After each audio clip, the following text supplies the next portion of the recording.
L'hôpital Nasser de Khan Younes est presque détruit.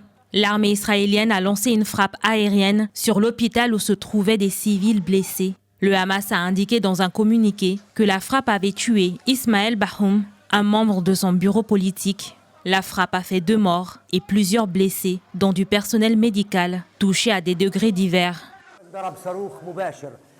Un missile a directement frappé le 2e étage du bâtiment des urgences. Pour être plus précis, il a directement détruit l'unité de chirurgie masculine, comme vous pouvez le voir. Cela dit, 90% des patients ont été évacués en toute sécurité.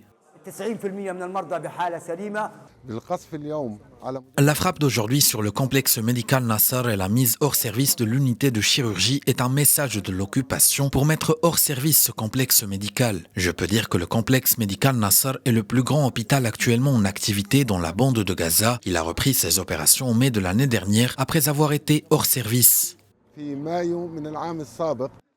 Cette nouvelle offensive d'Israël intervient 5 jours après avoir rompu le cessez-le-feu avec le Hamas. Le ministre israélien de la Défense, Israël Katz, a confirmé dans un communiqué que la cible de la frappe était Ismaël Bahoum.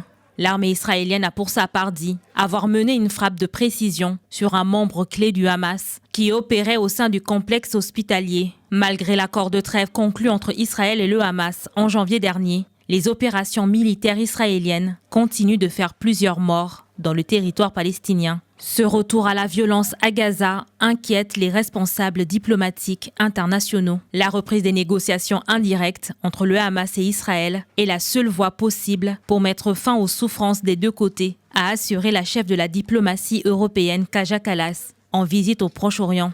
L'offensive de représailles lancée par Israël a fait plus de 50 000 morts à Gaza, majoritairement des civils, dont plus de 700 morts depuis une semaine.